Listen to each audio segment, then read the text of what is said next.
Hello, everyone. Welcome to another Bounty episode of the Day Zero podcast. I'm Spectre, with me is Z. Today we have a controversial bug report and blog post, a Zoom RCE, a VMware auth bypass, and some research on touchscreens.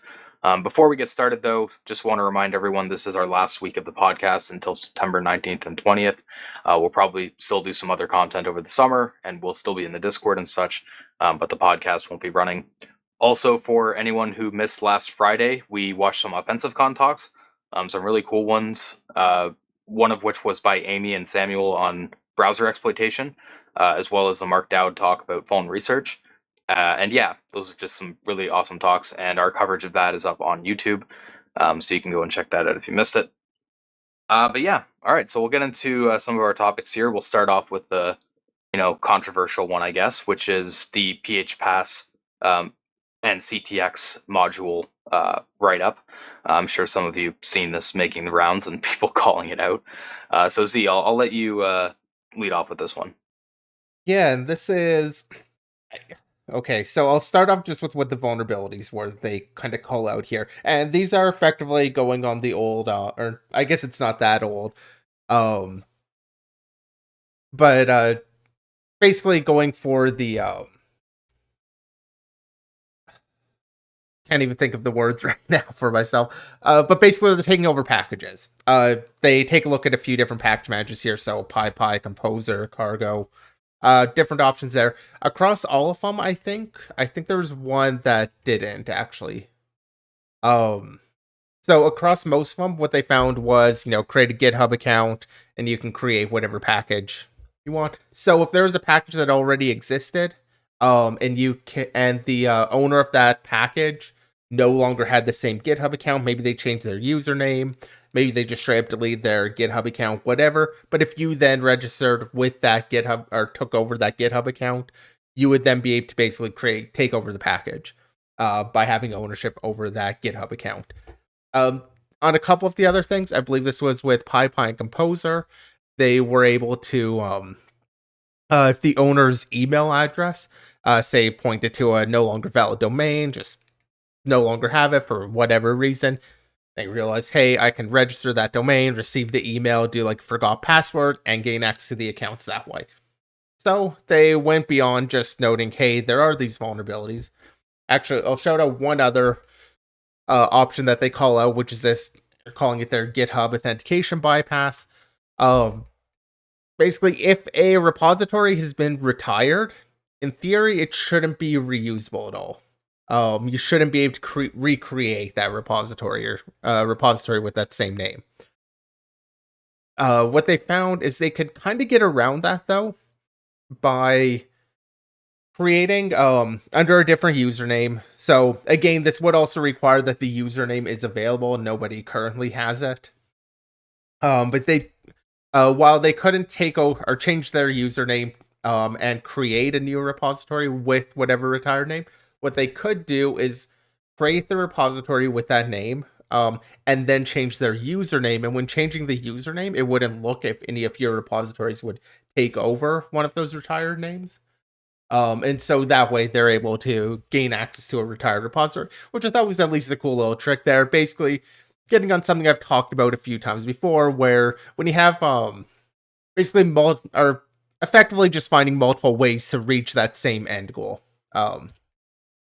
In this case, renaming the username instead of renaming the actual repository or creating the repository to get the matching name. They only perform the check in one area and not the other, giving them a bit of a bypass. So I did think that was at least an interesting little attack. Where things get a little bit controversial on this one is not only do they call out this attack as like you can do these things, they also went ahead and took over several, or they basically wrote scrapers on all of these to find what the most popular libraries were they could take over, and then just took over the most popular libraries with a little bit of malicious code that would steal environment variables specifically at first, basically just trying to steal anything that looked like AWS keys in the environment variables.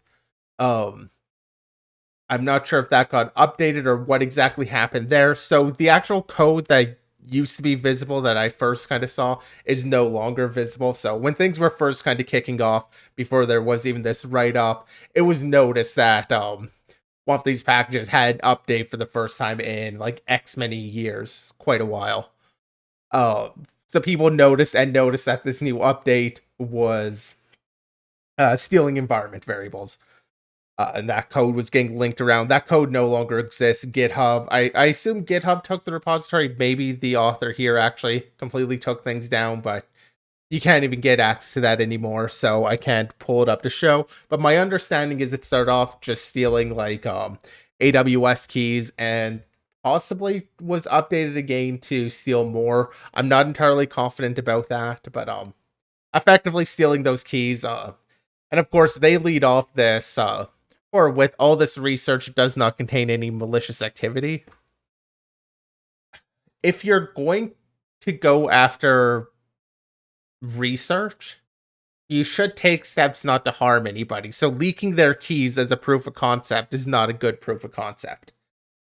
Because all of those people are now affected by the fact that you know their keys. That's a compromise in pretty much any sense. And most of, anybody using this most likely was not part of like a bug bounty or actually allowing it. So whether or not the intent was malicious, which I don't know. I mean, this does feel to me like somebody just saying, "Oh, I wasn't trying to be malicious," when they got called out or got caught for doing something really obvious like this.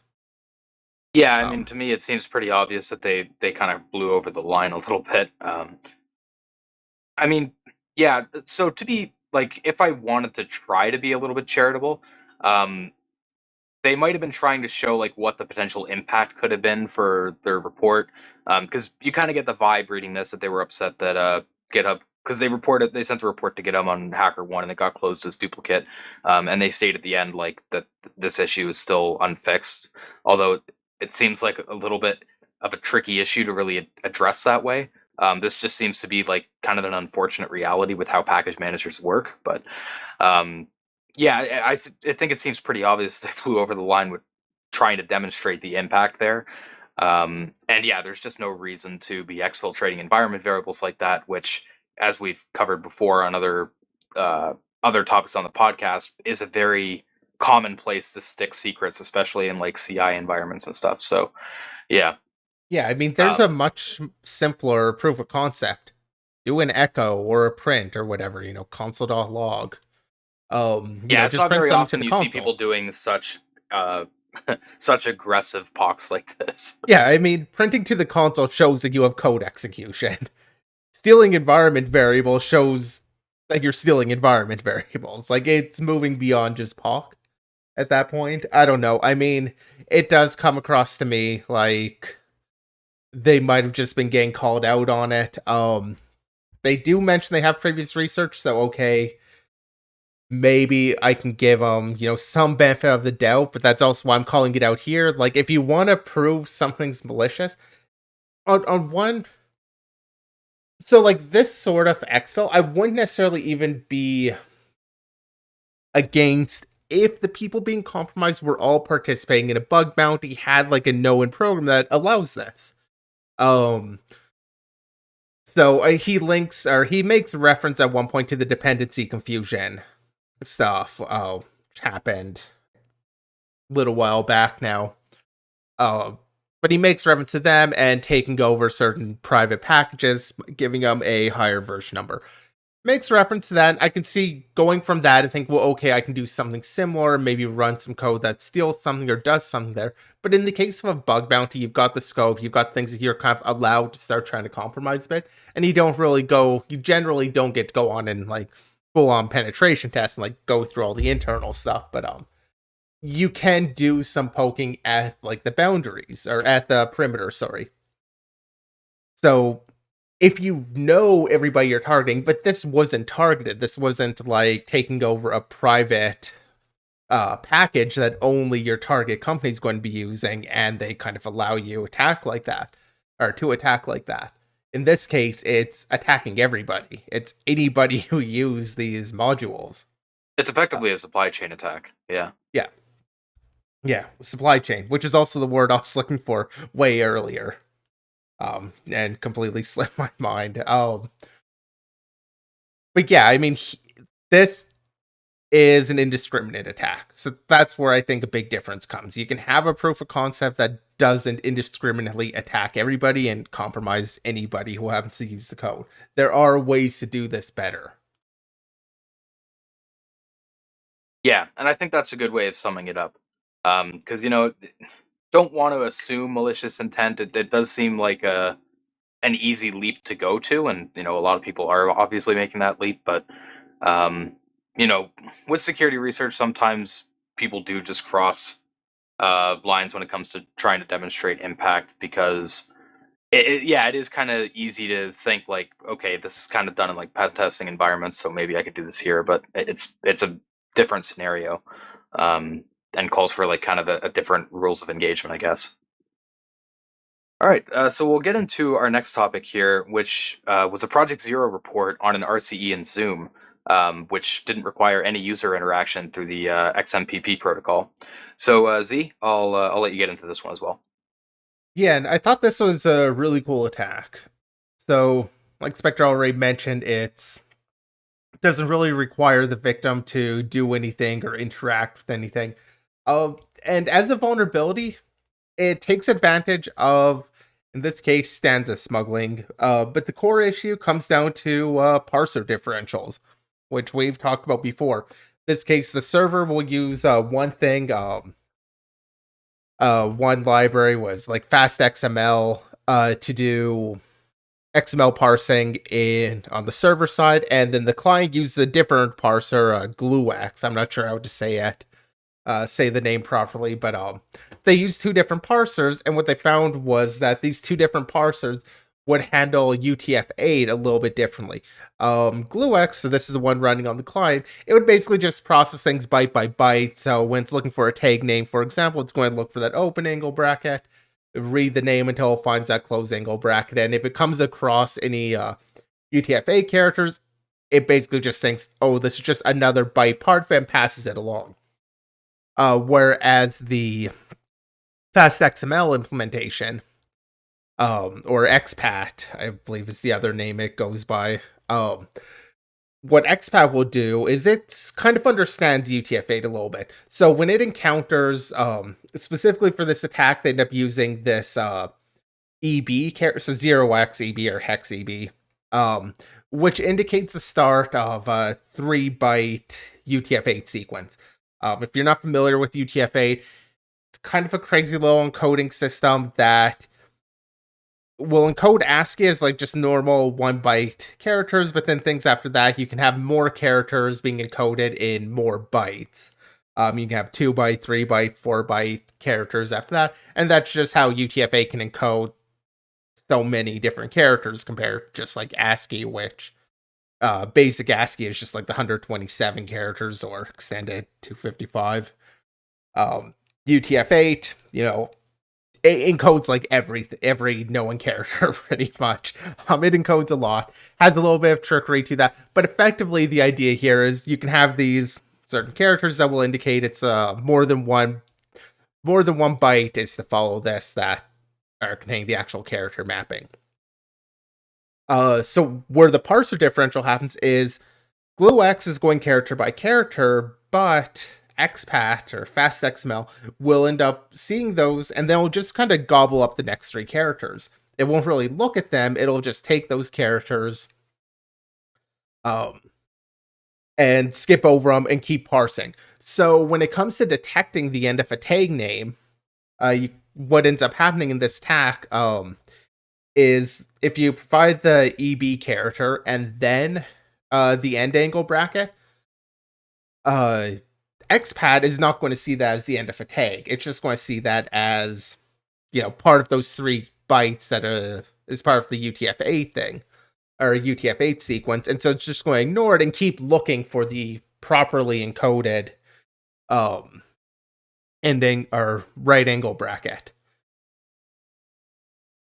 So what ends up happening is you can basically start smuggling in or have it parse it differently. As I said, parser differential. So on GlueX, it's going to see that character. It sees EB as just another normal character.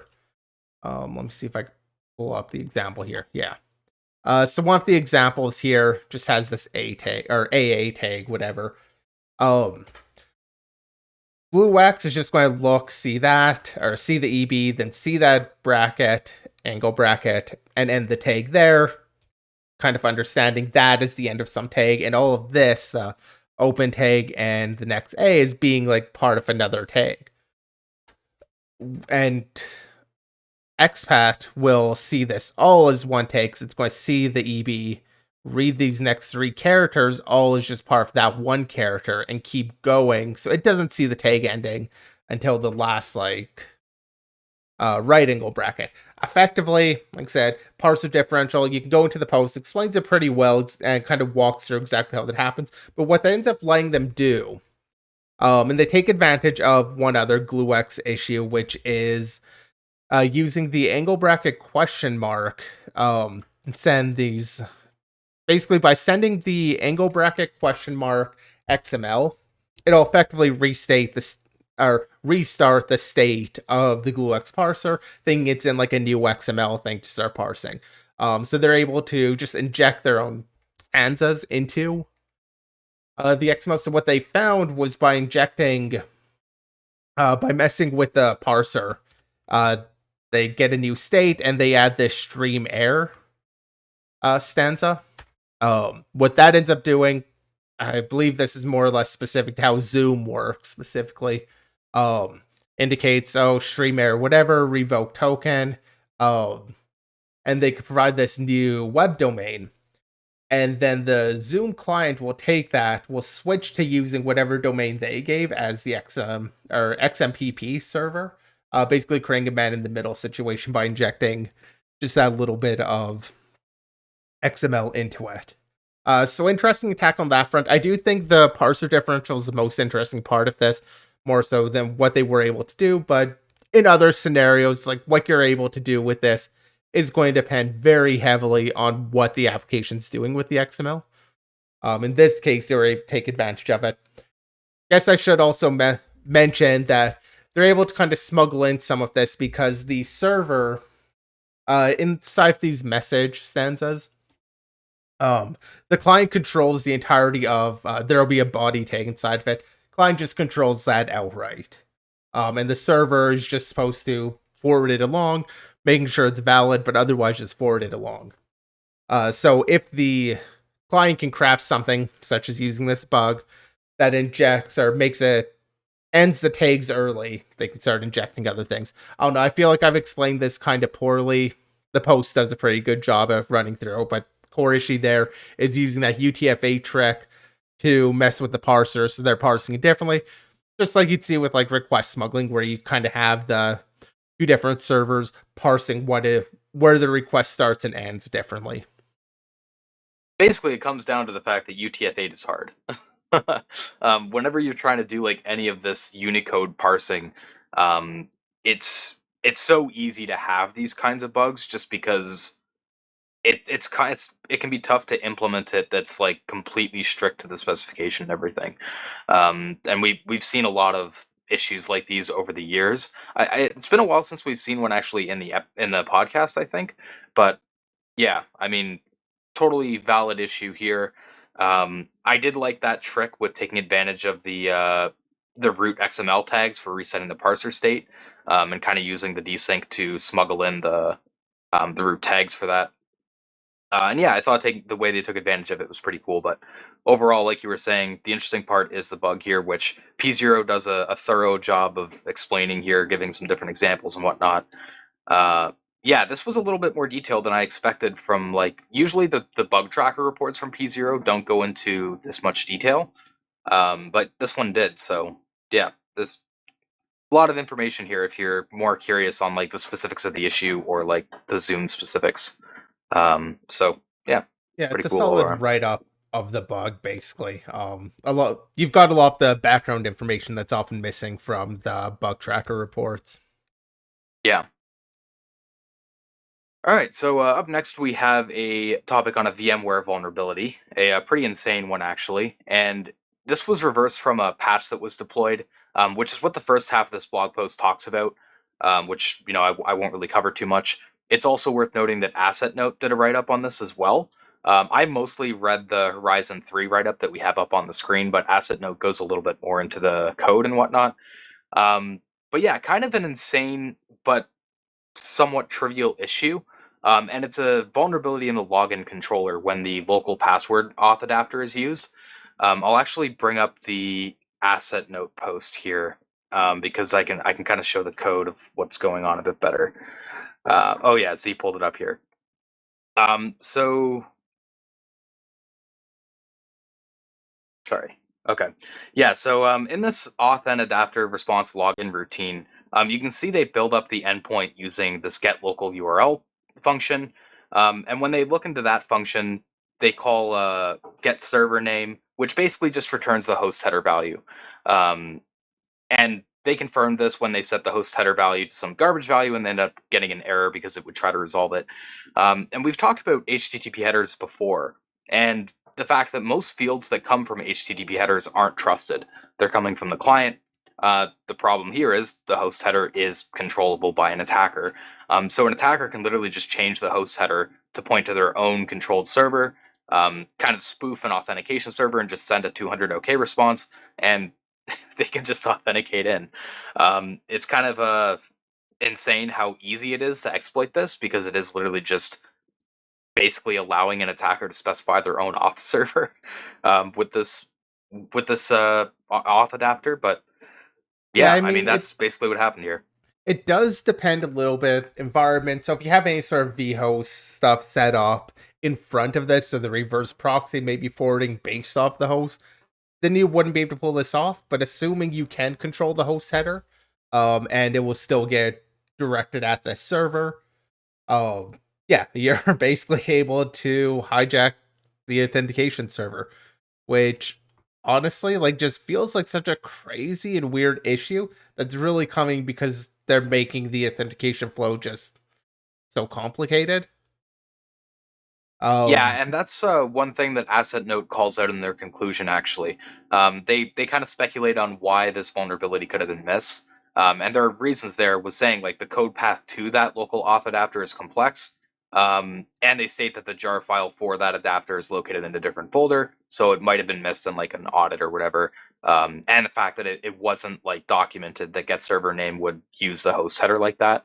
You kind of had to dig into the code to see that. So yeah, just the fact that it was a complex code path and the documentation wasn't really that good in that area, um, they think contributed to why this vulnerability was not caught in an audit or whatever. yeah, but still, I mean, it's it's a crazy vulnerability to stumble across. Yeah, for sure. All right, so next we have a post on a unique way of abusing a desync bug in an unnamed target by Blake Jacobs. So while we don't know the target, they do detail some information on the setup for the target site. And what's relevant here is the fact that the site used NGINX for reverse proxying, for accessing sensitive things like internal user management portals. They call out this portal that they have for that would have like user PII. So, stating that they have Nginx rules set up so that public the public couldn't just access that portal. Um, the problem here, though, is in how the endpoint parsing was done between the server and Nginx. They basically had a path normalization issue. When they tested a common directory traversal payload using the %2f encoding for a slash, they noticed that they got a 404 instead of the typical 403 in this experience endpoint. And as they tried to go back some directories to get to root, they got a 400 bad request and eventually found they were able to access this dashboard.html file, which was not publicly accessible. They went back and double checked, and yeah, they couldn't access it normally. And through that, they discovered that the site was using NGINX Plus, which I wasn't really familiar with. I don't know if you were, Z, but it seems to be like a monitoring API, which has some endpoints for getting metrics and such. Well, They wanted Nginx Plus is a bit wider than that. They have a ton of like paid. It's basically paid features to Nginx. Nginx is free. Nginx Plus has a ton more. makes sense. Okay. But yeah, the main thing they wanted to try to get going as a POC was to see if they could write to the API to demonstrate the impact of the bug. They found in the docs that by default, write access to the API is disabled, so they got a little bummed out, but they decided to try it anyway, and it ended up working. They were able to add their server to the upstream list, which could get victim users proxied to the attacker's server. So basically here, just a chain of a parser differential, which leads to this path traversal and allows them to get write access to the NGINX Plus API. So yeah, not a super interesting bug. We see these parser path normalization bugs a lot, but abusing the NGINX Plus API like that was something that we hadn't really seen before. And like I said, I wasn't even really familiar with NGINX Plus in and of itself. So Yeah, that was the part that stood out to me for this one too. Not so much the 2F encode or the URL encoding there. That's whatever. But the way they took advantage of this through the NGINX Plus API really kind of stood out to me as something unique and worth calling out, or worth at least being aware of, because that is an attack surface that isn't obvious. Usually I'm going to be thinking about what application is running on here, and if you can do this, what other application endpoints can you hit that might have been blocked off by NGINX, not actually hitting NGINX itself. Obviously this won't always be something you can do. It's much harder to say figure out what endpoints you have access to if the API doesn't, or if you don't have public documentation on what some of that might be, like you would with NGINX Plus here. But yeah, I thought that was at least an interesting way of going after the infrastructure rather than the actual applications running that. Yeah, made it an interesting target and something I want to at least call out this episode. yeah. All right, so we'll get into our last vulnerability, or well, at least a bounty report, which is a HackerOne report on a stored XSS and GitLab notes. So Z, I'll let you get into this one. Yeah, and I had a little bit of trouble totally understanding this one. So I'm going to apologize in advance if I do make a bit of a wrong assumption. But I believe how this one starts off is basically, so as the title kind of gives it away, stored XSS in GitLab, and they also have the content security policy bypass, although the initial bug for running like a private instance, you're not necessarily going to have an issue with that. If somebody's just running this on their own, if they don't set a more secure CSP, you can inject like script tags. The example that they give here is literally just in your markdown, if you include like the pre-data source pause pre-take, so effectively looking like what would be a code block, when you end up running the syntax highlighting code, so that is this syntax highlight filter. The issue, as I understand it, is that it's basically parsing this data,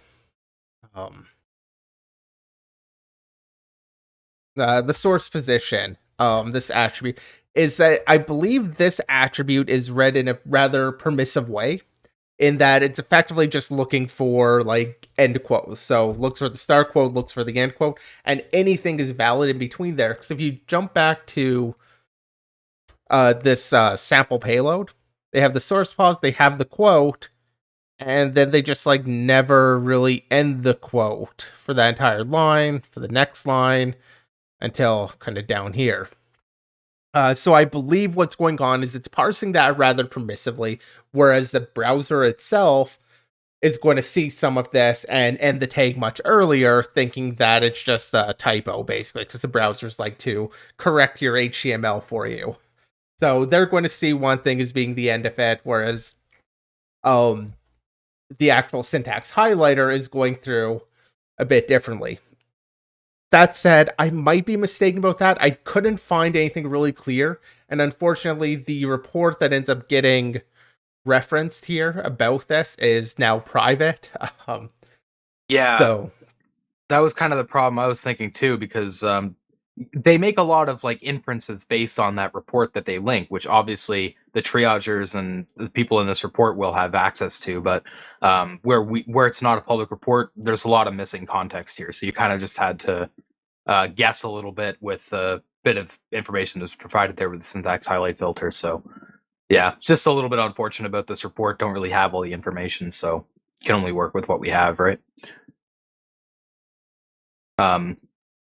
But yeah, like you were yeah, saying, seems to be pretty useful against self-hosted GitLab instances. fairly easy to get stored XSS because unless somebody went out of their way, there was no CSP set. They did manage to get this working on GitLab.com as well. The attacker notes that there is a CSP set, but not only is a CSP set, but GitLab seems to have put some effort into improving it.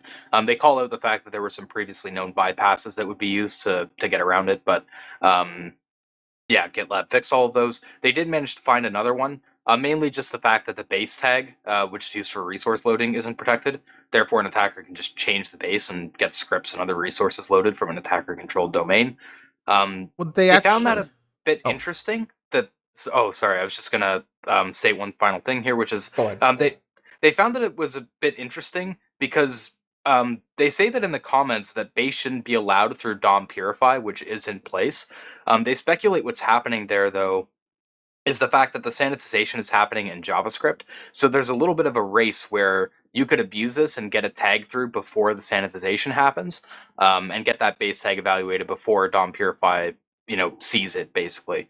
But yeah, that's just kind of their speculation there. They didn't really expect it to work, but it did. So yeah, go ahead, Z. Yeah, so the base tag is actually just one of the CSP bypass that they have.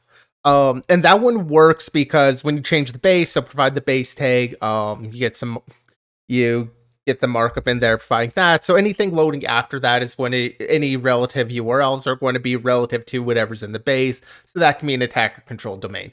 So what's important there is you get that early enough. If there's any scripts that are loaded, and even with the CSP, if they have a nonce in there, um, it's going to have that nonce tag added onto that script tag, and it's going to load it relative to the base. So you're able to change where it's loading, and it gives it the nonce. So that's where they do get the CSP bypass. They do also talk about a couple gadget-based CSP bypasses, though, or at least one. And that is down in the comments. Trying to find it here exactly.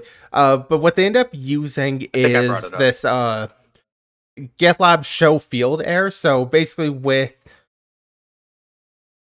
um if I can search, there we go. Basically, take advantage of this thing. So this JavaScript's going to end up running after you've had this markup injected. It's just going to go look for field errors, run over all of them, and do the new like GI field errors over the form it belongs to. So iterates over it, finds all of these forms, and then in the error message, so inside of this new GitLab field errors, it's basically just going to take that the title attribute. It's going to trust that effectively and place it inside of the p tag that it generates. So kind of useful. Of course, you can't inject new scripts because of the CSP there, but you are able to start injecting other HTML in there. So they end up taking advantage of the Ruby. I can't remember what it stands for now, but effectively they have another thing running where they can inject these like data remote. Yeah. This example here, have your input there with the title. It's going to parse that, providing it these data remote, data method, data type as script, all of that. So basically, it's markup that can be used to inject another piece of JavaScript, and they're able to include a remote script this way by saying, yeah, it's use get remote, and I think it's the href that they use to actually point it at whatever piece of code they want to load, but effectively just using internal JavaScript. And I thought it was first of all, if you want to kind of understand all of that instead of just me talking through it, give it a read because he does explain that side pretty well. So the post is this is down in the comments, but it's worth at least getting through because that's sort of gadget based bypass, or really just getting XSS in a sense through the gadget is always kind of interesting to see. We don't see it a ton right now, but I think in the future, especially with more CSP stuff, you're going to see more people aiming to get bypasses using these sorts of gadgets. So it is interesting just to see some of them, I guess, is what I'll call out. Rails UJS is what you were thinking there, I think. Yeah, I just can't remember what the UJS stands for. Oh yeah, I see. Okay. Um, but yeah, that was another cool bypass that was noted. Overall, they ended up getting a pretty big payout for this report. They ended up getting a $13,950 payout. I'm assuming that's because, not only is it a well explained report for the original report and the bypass, but they also found the additional one. So yeah, GitLab decided to pay out for all of them and just do like one big lump payment for that, which is kind of cool because one of the things that bounty researchers are a little bit wary of, and I think we've talked about this before, is um, they're really wary of submitting other vulnerabilities in the same report, worried that they're going to get like screwed out of a bounty for that, and that they'll just get paid for the original report, which does happen in some programs. But in this case with GitLab, they seem to have taken everything into account and paid out for everything. So yeah, that's pretty cool. You know, But I also, mean, that's not too surprising. GitLab's been really awesome with all their how they handle reports. So yeah, GitLab has a good program going.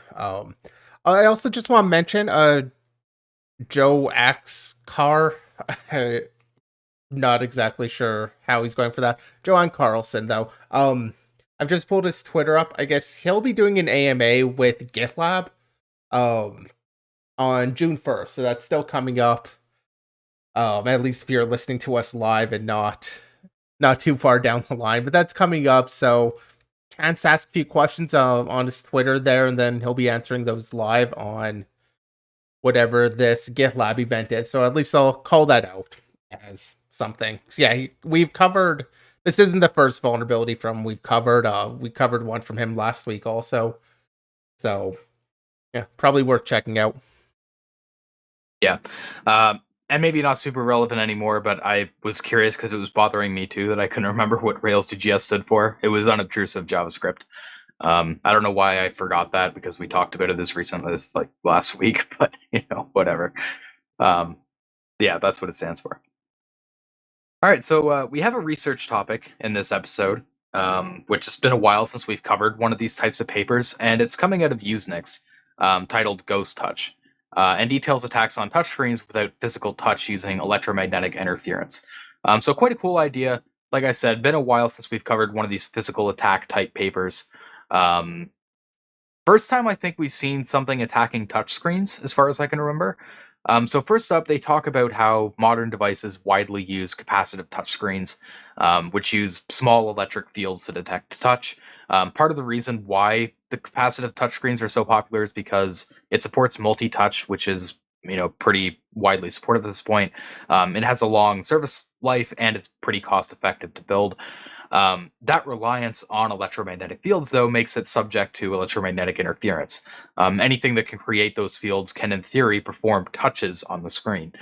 So that's where they talk about EMI or electromagnetic interference. They had two main challenges when trying to attack it this way, though, that they had to overcome. First of which is the fact that devices are built to be resistant to interference, obviously. Just for user experience, you don't want somebody out in the wild using their phone, and then some random electromagnetic interference comes in and does something on their phone. Um, so they're built to be resistant to it. They go through electromagnetic compatibility tests, and they also use shielding and layout design to try to avoid it.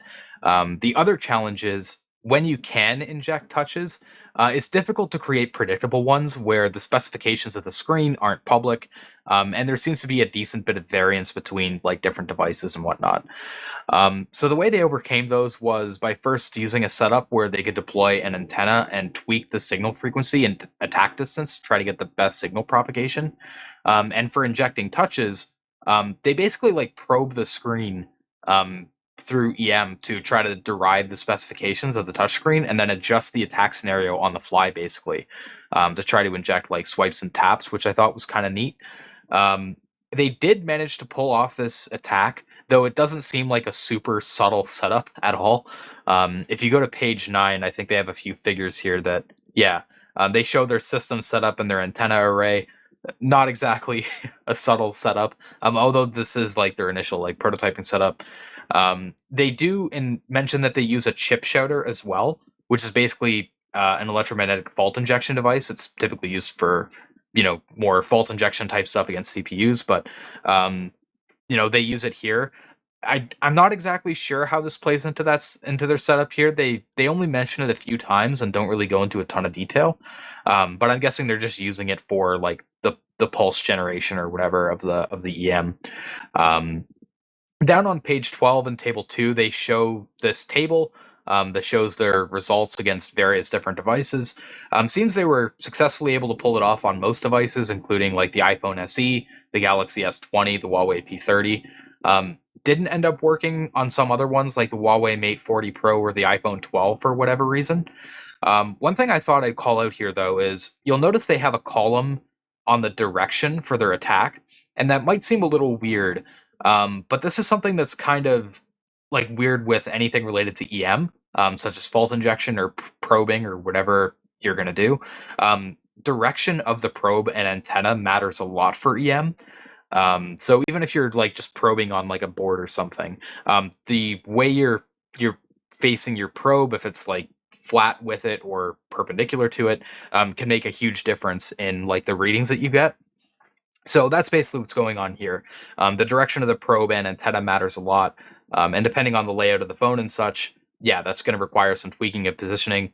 Most of them required like a vertical direction, but there are a few exceptions there where horizontal was needed. And I'm guessing that's just due to like the layout of the board and however the receiver and stuff was set up there. They do go into what they call some practical attack scenarios. I'm not sure if I really agree there. They mention some things like answering a phone call to swipe up, pressing a button on an app or something, swiping up to unlock, and clicking a link or something to hit some drive-by malware. I think that is a pretty far-fetched scenario where you're going to be able to use a setup like this to get a target to click a link. Um, I think at that point there's much more viable attacks you can go with, but I mean, technically, it is possible they are able to send touch events to the screen. I think another thing they mentioned is like possibly brute forcing passwords or trying passwords. Um, which, I mean, yeah, if you ignore some of the other security settings that are in place, then maybe you could do that. But yeah, I don't think this attack is like quite as practical as they might be making it out to be, but I it is a don't cool think idea of it's using electromagnetic interference like this. yeah, it's a cool idea. I don't think it's most practical right now. Rudimal does mention also they would somehow need to see the screen, I guess. They seem to show the phone face down in the graphics. Yeah, so the way they're doing this attack, or at least their core attack idea here, is like you have a phone face down and then you're able to attack the phone like through a table or something to inject these things. They only tested within a range of like 0 to 15 millimeters away. So, centimeter and a half, not a very thick table or anything. Didn't really look at different materials or anything. So yeah, practicality like is a little bit missing there. There's also an audible aspect to this. They said the chip shouter had like a 42 decibel noise about 20 centimeters above the table. Um, so audibles. So even if you had all this hidden away under the table, you could still hear it. I mean, 42 decibels is not crazy loud, Well, I'll but put it like this it. way: there's not many places that you will find a noise floor that's close to 42 decibels. That's quite high. Well, I guess So their I think it'd be example of noticeable it in is most that it's scenarios. about the same as a refrigerator hum, and normal conversation happens around 60 some decibels. So like you could talk over it and have it hidden that way. Although I don't know, I feel like coil buzzes tend to kind of stand out more just because they are just that kind of constant low buzzing frequency. It's hard to kind of hide, but I don't know exactly what this one sounded like. Um I'm not sure if they covered it. But the other problem I maybe see here, or limitation, is when it comes to actually figuring out where to perform these gestures and touches. You wanna maybe you wanna type a URL. Like you're going to have some pretty precise apps being injected to enter a URL to like get malware downloaded or something.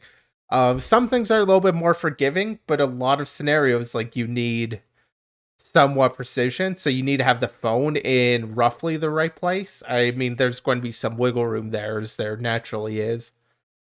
Um, That said, I feel like a lot of these things, like this is early research. This is here's an example of this attack, and I don't feel like the noise aspect, distance stuff. I don't feel like that's something that couldn't be worked through, that couldn't be made more practical if somebody actually wanted to invest the time into it.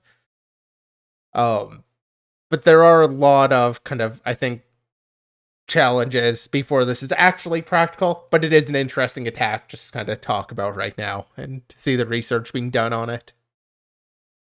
Yeah, to be fair, jumping back a bit on like the drive-by malware stuff, they did point out like a scenario like if you were able to send a notification to the device and get that clicked on or something like that. Good Um, point. Yeah. so like maybe that could work, but yeah, I mean there is some other practical limitations. It would be interesting to see if you could try to like miniaturize and make this attack more universal. I would be curious how like the material of the table or whatever would affect this attack, because I have to imagine it would, because they're using the table as a medium essentially. So I hadn't even thought about that. So yeah, that's a cool like aspect to bring up. Overall, like you said, it's early research, it's prototyping. It could be something that could be used in the future and made more practical, but at least for now, other attacks are a lot more practical at this point. So yeah, this is mainly if you're trying to go for like the stealth angle, because obviously if you're within like 15 millimeters or whatever of the device, you could just pick it up and touch it yourself. Yeah, like But that you know, if you're is attacking somebody else's phone, obviously the stealth aspect matters. Like if you're able to do that without them knowing.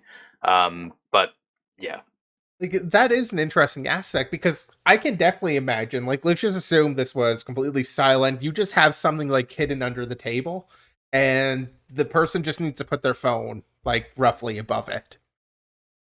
Like, suddenly, that is a somewhat realistic attack scenario of, oh, you meet somebody, have somebody call them or whatever, so they end up just putting their phone down. Like, after they're done, they just put their phone down instead of totally away or something. You can totally see that sort of thing happening. So, like, as like the root of some sort of attack here, maybe in a TV show or movie, this very much could be like that Hollywood hacking sort of thing. yeah, it's like a spy movie kind of thing. Yeah, Would be kind of neat. Yeah, but overall, like, yeah, I enjoyed this research. I really like. This is kind of akin to fault injection. It's not exactly the same idea, but it's rooted in kind of the same concepts.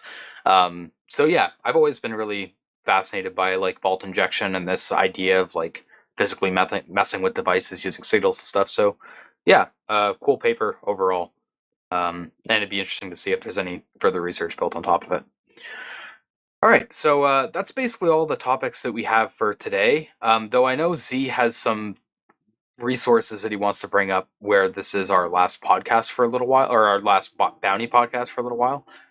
So yeah, Z, I'll let you get into some of the resources that you want to shout out. yeah. I figure this is our last episode for a while. If you guys want to still kind of keep up with security news, I'm sure you have your own place to look, but I figure I'd recommend at least a few that I tend to use when prepping the podcast, so you can still find some of the same things. One of them, I actually made a 0-day fans because of the podcast. So this is something I put together that covers many of the blogs that put out regular technical content. We'll kind of get grouped into this. So like the Project Zero bug trackers on here, the bug we bugs we just covered today. Actually, I've got a couple of them up right here. Um, has things like that. And there is a page on there, feeds.txt, that has a list of almost all of the blogs that it follows and looks at that you can kind of follow if you want specific blogs. Also call out Maxwell Dolan has a resources page where he does summaries of other vulnerability write-ups, so similar to what we're doing with the podcast, but in written form. In fact, there have been a couple cases where I have referenced his summary when trying to understand some bugs, so it's another good place to look there. Updates it every so often. I assume just as he comes across something and writes up the summary for it.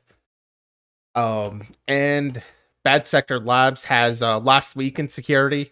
Just a bunch of links coming out of this. Most of them I end up ignoring because they're more like pen testing, network stuff, but you'll see also write-ups like last week we covered this unbounded mem copy. Um, and yeah, you'll see things come up, and there's some are interesting, some are not, but it's at least a resource to check out. And lastly, Pentesterland does this list of bug bounty write-ups, and it's very much just a list of bug bounty write-ups that you can kind of follow that get published, and there are a lot of them. As far as I know, they just try and find any bug bounty write-up during the year, just gets added onto it. I'm not sure if it's automated. I feel like it's got to be automated, but I don't think there's a list of the blogs or anything that it's actually following.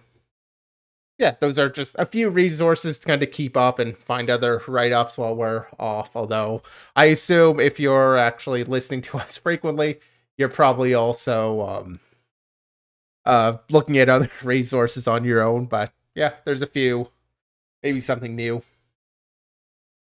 Yeah, and jumping off the back of that, I guess if you find anything interesting over the summer or whatever, feel free to share it in our Discord. We do have the interesting links channel.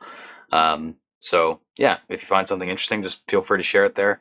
But yeah, that's where we'll wrap up the episode because that's everything that we have for today. Thank you everyone for joining us. Links for our Discord and Twitter, as well as YouTube and Anchor, can be found on our site or in the chat. Summaries and VODs for our previous episodes are also up on the website. We will be back for our last podcast episode tomorrow at 7 p.m. Eastern, 4 p.m. Pacific for the binary topics. And yeah, other than that, we'll see you tomorrow.